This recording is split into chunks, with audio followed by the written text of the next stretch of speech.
Hello guys, welcome back to my channel. आज की इस वीडियो में हम पढ़ेंगे क्लास 12 के इकोनॉमिक्स का चैप्टर नंबर 6, भारत में मानव पूंजी निर्माण। सो बच्चों, आज के इस वीडियो में हमारा ये टॉपिक लास्ट है, जिसमें हम पढ़ेंगे शिक्षा अभी भी एक चुनौतीपूर्ण समस्या है। सो सबसे पहले हम इस हेडिंग का मतलब समझते हैं बच्चों। सो बच्चों, इसने बोला है अगर हम एजुकेशन की बात करें तो स्टिल इसको यहाँ पर काफ़ी सारे चैलेंज का सामना करना पड़ता है। बेसिकली शिक्षा को काफ़ी सारी समस्याओं का यहाँ सामना करना पड़ता है। समस्या यहाँ चुनौती बनी हुई है जो एजुकेशन को यहाँ पर चैलेंज करती है। सो अब हम समझते हैं कि किस तरीके से शिक्षा जो है बच्चों वो चैलेंज का सामना करती है। काफ़ी सारी चुनौतियों को उसे सामना करना पड़ता है। सो बच्चों, इस टॉपिक को हम बहुत ध्यान से कवर अप करने की कोशिश करेंगे। सो बच्चों, अगर हम बात करें तो उसने बोला है कि समय के साथ साथ एजुकेशन पर हमारा जो ध्यान है वो कंटिन्यूसली बढ़ता जा रहा है। यस राइट, 101% राइट है कि आज की डेट के अंदर लोग एजुकेशन के प्रति काफ़ी अप्रिशिएट हो गए हैं। यहाँ तक कि सरकार भी एजुकेशन को लेके काफ़ी अप्रिशिएट रहती है। सो बच्चों, अगर हम बात करें तो उसने बोला है आज की डेट में लगभग 96.5% बच्चे स्कूल जाने लगे हैं। यस ऑब्वियसली आज की डेट के अंदर एजुकेशन पर बहुत ध्यान दिया जाता है। लोग एजुकेशन के प्रति अप्रिशिएट रहते हैं और अब तो लगभग 96.5 बच्चे जो हैं वो स्कूल जाने लगे हैं। किंतु इन आंकड़ों के पीछे एक कड़वी सच्चाई ये भी है। सो बच्चों, अगर हम इन आंकड़ों की बात करें तो उसने बोला है इन आंकड़ों के पीछे हमें कुछ और ही देखने को मिलता है। और इसके अलावा बच्चों, सरकार ने एजुकेशन को इजी बनाने के लिए जो 6 से 14 वर्ष के आयु तक के बच्चे होते हैं उनके लिए शिक्षा को निःशुल्क तथा अनिवार्य है। मीन्स कि बच्चों, सरकार ने शिक्षा को फ्री कर दिया है कि जो 6 से 14 वर्ष तक के आयु के बच्चे होंगे उन्हें मुफ्त में शिक्षा प्राप्त करने का अधिकार होगा। निःशुल्क, उन्हें कोई भी पैसे नहीं देने होंगे। जो 6 वर्ष से लेकर के 14 वर्ष तक की आयु के बच्चे होते हैं उन्हें एजुकेशन हासिल करने के लिए कोई पैसा नहीं देना। उन्हें सरकार उनका खर्चा खुद उठाएगी और ये अनिवार्य भी है कि 6 से 14 वर्ष तक के बच्चों के लिए एजुकेशन बिल्कुल मुफ्त है। सो ये पॉइंट आप लोगों को बहुत अच्छे से याद रखना है। सो बच्चों, इसने यहाँ पर हमें एक टर्म दी है, that is child rights and you cry. बच्चों, इसका सिंबल इस टाइप का होता है, that is yellowish in colour and इसके ऊपर क्राई लिखा होता है। इसकी full form child rights and you होती है। सो बच्चों, अगर हम बात करें कि इसके अंदर क्या होता है, सो बच्चों जब इसके ज़रिए लोगों का सर्वेक्षण किया जाता है तो उसमें हमें ये बात पता चलती है कि कई बच्चों का जो नामांकन है मीन्स के विद्यालय के अंदर उनका दाखिला या एडमिशन नहीं हो पाता। अब उनका एडमिशन क्यों नहीं हो पाता? सो बच्चों, उनके पास जो है वो काफ़ी सारे डॉक्यूमेंट्स दस्तावेज नहीं होते हैं। उनके पास जन्म प्रमाण नहीं होता है। उनके पास और भी काफ़ी डॉक्यूमेंट नहीं होते हैं या उनके पास डॉक्यूमेंट की कमी होती है। सो कहीं ना कहीं काफ़ी लोगों को तो इसी बात का सामना करना पड़ता है कि लोगों के पास डॉक्यूमेंट्स की कमी होती है। उनके पास जन्म प्रमाण नहीं होते हैं, उनके पास हस्तांतरण दस्तावेज नहीं होते। बेसिकली उनके पास डॉक्यूमेंट की काफ़ी कमी होती है। और यहाँ तक कि बच्चों, कुछ अन्य मामलों में बच्चों के माता पिता को फीस भी भरनी पड़ती है, जो उनके पास फीस भरने के लिए पैसे नहीं होते हैं। सो कहीं ना कहीं हमें यहाँ देखने को मिलता है कि शिक्षा को लेकर के काफ़ी सारी समस्याओं का सामना करना पड़ता है। लोगों के पास डॉक्यूमेंट्स नहीं होते, लोग पढ़े लिखे नहीं होते, उन्हें इतनी जानकारी नहीं होती, उन्हें शुरू में फ़ीस भरनी होती है, उनकी इतनी इनकम नहीं होती कि वो अपने बच्चों की फ़ीस भर सकें, जो कि बच्चों शिक्षा प्रणाली में काफ़ी गंभीर बाधक है, काफ़ी बड़ी रुकावट बनी हुई है कि पेरेंट्स एजुकेटेड नहीं होते, उन्हें इतना नहीं पता होता डॉक्यूमेंट्स के बारे में, उनके डॉक्यूमेंट्स इनकम्प्लीट होते हैं, उनके पास एडमिशन की फ़ीस नहीं होती है, उन्हें बेसिक फैसिलिटीज़ के बारे में पता ही नहीं होता। सो बच्चों, अब हम इसे और डिफ़ाइन करते हैं कि किस तरीके से हम यहाँ बोल सकते हैं कि भारत में जो एजुकेशन है बच्चों वो एक चुनौतीपूर्ण समस्या बनी हुई है। सो बच्चों फर्स्ट पॉइंट में इसने में दे रखा है निरक्षर व्यक्तियों की बड़ी संख्या, लार्ज नंबर ऑफ इलिटरेट्स। अब ये इलिटरेट्स क्या होता है बच्चों, जो लोग पढ़े लिखे नहीं हैं। सो बच्चों अगर हम ऐसे लोगों की बात करें जिनकी संख्या जो है वो, या हम ऐसे देश की बात करें जहाँ ज़्यादा लोग एजुकेटेड नहीं हैं, सो ऐसा हमें भारत में देखने को मिलता है कि भारत में बच्चों अनएजुकेटेड लोगों की संख्या विश्व भर में सबसे ज़्यादा अधिक है। कि हमारे भारत देश में अनएजुकेटेड लोग हैं, लोगों के पास पढ़ाई लिखाई नहीं है। अगर हम इसके डाटा की बात करें तो लगभग 36 करोड़ लोग ऐसे हैं बच्चों जो हमारे देश में अभी भी अनपढ़ हैं, अनएजुकेटेड हैं, उनके पास शिक्षा नहीं है, वो पढ़े लिखे नहीं हैं। सो बच्चों उसने बोला है ये विश्व के अनेक देशों की, जो काफ़ी देश हैं उन देशों की जनसंख्या से भी ये ज़्यादा प्रतिशत नंबर ऐसा है जो हमारे देश में अनपढ़ों का है। दूसरे देशों की जनसंख्या से भी ज़्यादा यहाँ पर जनसंख्या अनएजुकेटेड है। सो बच्चों कहीं ना कहीं एक बहुत बड़ा पॉइंट है कि हमारे देश में अनएजुकेटेड लोग ज़्यादा है। सो बेसिकली यह शिक्षा से रिलेटेड सबसे बड़ी चुनौती है कि यहाँ अनएजुकेटेड लोग हैं, यहाँ चुनौती का सामना करना पड़ता है। सो अगर हम सेकंड पॉइंट की बात करें बच्चों तो अपर्याप्त व्यवसायीकरण। सो बच्चों अगर हम यहाँ उन लोगों की बात करें जो एजुकेटेड हैं, सो बच्चों इसने बोला है कि शिक्षा का लक्ष्य केवल अब डिग्री ही प्राप्त करना रह गया है। अब हर इंसान इसलिए पढ़ रहा है कि उसे डिग्री प्राप्त हो जाए।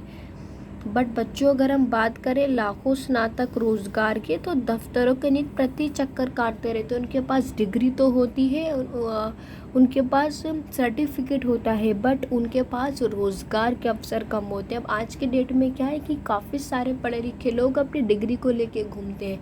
क्यों? क्योंकि उनके पास जॉब नहीं होती, वो जॉबलेस होते हैं, उनके पास रोज़गार के अवसर उपलब्ध नहीं होते, अपॉर्चुनिटीज़ कम होती है यहाँ पर। और आप लोगों ने सुना भी होगा कि यहाँ से काफ़ी सारे साइंटिस्ट, डॉक्टर, टीचर अपनी कंट्री को छोड़ के दूसरी कंट्री में चले जाते हैं, क्योंकि उन्हें अपनी कंट्री में अपॉर्चुनिटी कम देखने को मिलती है, रोज़गार के अवसर कम देखने को मिलते हैं। सो इसलिए वो एक जगह से दूसरी जगह माइग्रेट कर जाते हैं कि उन्हें अपने देश में रोज़गार के अवसर, अपॉर्चुनिटी कम देखने को मिलती है। उनके पास एजुकेशन होती है लेकिन उनके पास रोज़गार के अवसर कम होते हैं। बेसिकली बच्चों उसने बोला है जो एजुकेटेड लोग हैं, जो शिक्षित युवा हैं, उनके बीच बेरोजगारी की दर बढ़ रही है। लोग एजुकेटेड हैं लेकिन उनके पास जॉब नहीं है, लोगों के पास डिग्री है, काफ़ी सारे सर्टिफिकेट हैं, बट उनके पास जॉब भी नहीं है, वो बेरोजगार है, उनके पास रोज़गार ही नहीं है। सो बच्चों अगर अब हम यहाँ NSSO की बात करें तो उनके आंकड़ों के अनुसार हमें ये रिज़ल्ट पता चला है कि सन 2011 से 12 में इस एक साल के टाइम पीरियड की बात करें तो हमें ग्रामीण क्षेत्र में, जो गांव क्षेत्र है, ज़िले हैं, बस्तियां हैं, गांव हैं, उसके अंदर जो एजुकेटेड युवा हैं उनके बीच जो बेरोज़गारी है वो 19% तक देखने को मिली है। कि गांव क्षेत्र में लोग एजुकेटेड तो हैं लेकिन उनमें लगभग बेरोज़गारी की दर 19% है। और जबकि बच्चों अगर हम शहरी क्षेत्र की बात करें तो यहाँ भी काफ़ी सारे युवा एजुकेटेड हैं, बट उन एजुकेटेड युवाओं में जो बेरोज़गारी की दर है, जिनके पास रोज़गार के अवसर नहीं है, उन्हें लगता है कि अपॉर्चुनिटी कम है, उनके पास जॉब नहीं है, तो ऐसी संख्या लगभग 16% है। बेसिकली देखा जाए तो ये ग्रामीण क्षेत्र में ज़्यादा बेरोज़गारी है पढ़े लिखे लोगों की, डेट इज़ वो 19% है, और पढ़े लिखे लोगों की शहरी क्षेत्र में बेरोजगारी की दर कम है कंपेरिजन ग्रामीण क्षेत्र, डेट इज़ 16%। सो बच्चों अगर हम महिला स्नातक की बात करें कि वे महिलाएं जिनके पास सर्टिफिकेट होता है, उनके पास डिग्री होती है, तो वो और भी ज़्यादा विकट है। बच्चों बेसिकली इसने बोला है कि यहाँ 30% महिलाएं ऐसी हैं जिनके पास एजुकेशन तो है लेकिन उनके पास रोज़गार नहीं है, उनके पास रोज़गार के अवसर नहीं है, उनके पास अपॉर्चुनिटीज़ नहीं है, उनके पास जॉब नहीं है, बेसिकली वो बेरोज़गार है। तो ये महिलाओं में सबसे ज़्यादा प्रतिशत भाग हमें देखने को मिलता है, जो पढ़ी लिखी तो है बट उनके पास कोई रोज़गार नहीं है। सो बच्चों अगर अब हम थर्ड पॉइंट की बात करें तो लिंग भेद, जेंडर बेस सो बच्चों, इसने बोला है कि बालक और बालिकाओं मीन्स की ही और शी के अंदर, लड़का लड़की के अंदर हमें एजुकेशन के अंदर काफ़ी भेदभाव देखने को मिलता है। सो बच्चों, अगर हम बालिकाओं की बात करें, शी की बात करें, तो उसने बोला है कि उनका एडमिशन मीन्स की नामांकन स्कूल और कॉलेज के अंदर काफ़ी कम है अकॉर्डिंग टू बालक। ही के कंपैरिजन में शी का जो नामांकन है वो बहुत कम है बच्चों। और इसने बोला है बालिक शिक्षा को अधूरी छोड़ देने का अनुपात भी बहुत ऊंचा है। मीन्स कि कुछ बालिकाएं हमें स्कूल कॉलेज में ऐसी देखने को मिलती हैं जिनके या जो अपनी पढ़ाई को बीच में ही छोड़ देती हैं। तो ऐसी महिलाओं का अनुपात बहुत ऊंचा है जो बीच में ही पढ़ाई को छोड़ देती हैं। उन्हें बीच में से विद्यालय से हटा लिया जाता है, उन्हें बीच में से ही कॉलेज से हटा लिया जाता है। सो ऐसे प्रतिशत अनुपात हमें बहुत अधिक देखने को मिलता है बालिकाओं में। सो बच्चों, इसने बोला है कि हमें अपने भारत में इस पॉइंट ऑफ व्यू में चेंज लाना चाहिए, कि हमें इस पॉइंट में चेंज अपना लाना चाहिए कि हम बालक बालिकाओं में जो भेदभाव करते हैं वो हमें नहीं करना चाहिए। लड़कियों को हमें बीच से पढ़ाई से उठाना नहीं चाहिए, चाहे वो विद्यालय में जाती हो या वो कॉलेज में जाती हो।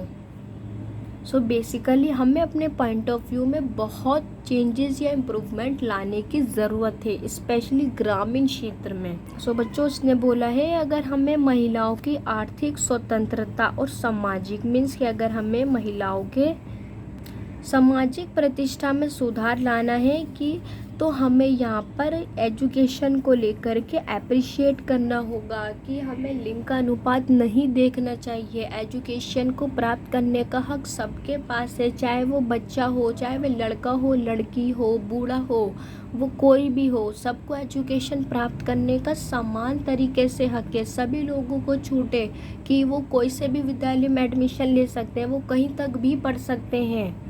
सो हमें यहाँ अपने समाज के पॉइंट ऑफ व्यू में परिवर्तन लाना चाहिए, सुधार लाना चाहिए, एजुकेशन को अप्रिशिएट करना चाहिए, लिंग अनुपात को समाप्त कर देना चाहिए। एजुकेशन का अधिकार सबके पास है, कोई भी एजुकेशन हासिल कर सकता है, कोई भी पढ़ सकता है, कोई भी लिख पढ़ सकता है। सो बच्चों, अगर अब हम फोर्थ वाले पॉइंट की बात करें तो उसने बोला है ग्रामीण पहुंच का निम्न स्तर, लो रूरल एक्सेस लेवल। सो बच्चों, इसने बोला है शहरी और ग्रामीण क्षेत्र की अगर हम बात करें तो एजुकेशन में हमें काफ़ी अंतर देखने को मिलता है, या काफ़ी असमानता यहाँ पाई जाती हैं शहरी क्षेत्र में और ग्रामीण क्षेत्र में। सो बच्चों, अगर हम बात करें तो शहरी जनसंख्या की तुलना में जो गाँव क्षेत्र की जनसंख्या होती है वहाँ एजुकेशन का स्तर बहुत कम होता है अगर हम कंपेयर करें शहरी क्षेत्र का। हालांकि शहरी क्षेत्र के अंदर लोग इतने अनएजुकेटेड नहीं होते हैं, लोगों के पास पढ़ाई लिखाई होती है, बट अगर हम ग्रामीण क्षेत्र की बात करें तो यहाँ शिक्षा का स्तर बहुत कम है, लोगों को अप्रिशिएट नहीं किया जाता है,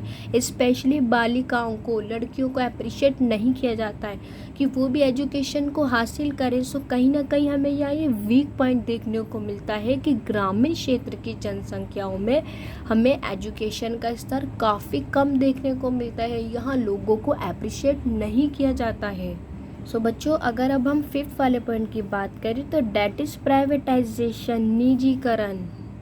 सो बच्चों, उसने यहाँ पर बोला है कि शिक्षा के निजीकरण की प्रवृत्ति जोर पकड़ रही है। यस, अब एजुकेशन जो है वो प्राइवेट होते जा रहे हैं। आपने देखा होगा कि आज के डेट में हमें काफ़ी सारे इंस्टीट्यूशन, कोचिंग और स्कूल प्राइवेट देखने को मिलते हैं जिनकी काफ़ी हाई फाई फीस होती है, या ये बहुत ज़्यादा खर्चीले होते हैं। तो बच्चों, ये अधिक खर्चीले होने के कारण, ज़्यादा खर्चा होने वाले के कारण डेट इज़ निजी शिक्षा ने अमीर और गरीब के बीच में काफ़ी शिक्षा के बीच में गैप बना दिया है। अब एक अमीर व्यक्ति एजुकेशन हासिल कर लेगा क्योंकि उसके पास पैसा है, वो अपने बच्चे को अच्छे से अच्छे प्राइवेट स्कूल में पढ़ाएगा क्योंकि वो उसकी फ़ीस अफोर्ड कर पाएगा और इसके अलावा वो अपने बच्चों को महंगे से महंगे इंस्टीट्यूशन में भी भेज पाएगा, कोचिंग में भेज पाएगा। बट वहीं अगर मैं गरीब व्यक्ति की बात करें तो वो कहाँ से एफर्ट कर लेगा, इतनी हाई फाई फीस वो कैसे एफर्ट कर लेगा, या वो अपने बच्चों को इतने हाई फाई इंस्टीट्यूशन और कोचिंग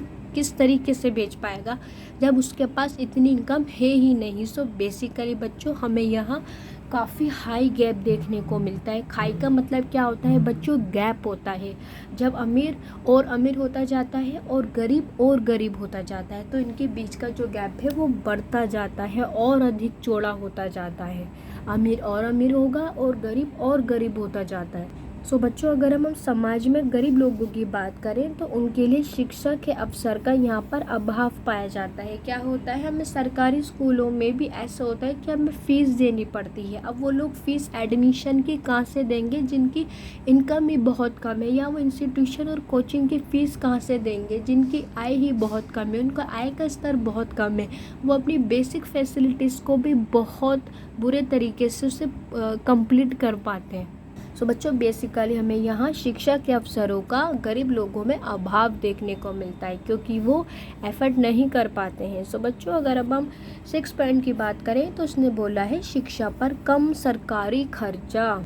सो बच्चों, शिक्षा विभाग ने कहा था कि अगर हमें अपने एजुकेशन में सुधार लाना है तो उसके लिए ज़रूरी है कि हमारी सरकार अपने सकल घरेलू उत्पाद में से मीन्स कि अपने जीडीपी में से लगभग 6% भाग जो है वो एजुकेशन पर खर्च करे, ताकि एजुकेशन में हम सुधार लाएं, उससे संबंधित सेवाओं को हम लोगों के लिए उपलब्ध करा पाएँ।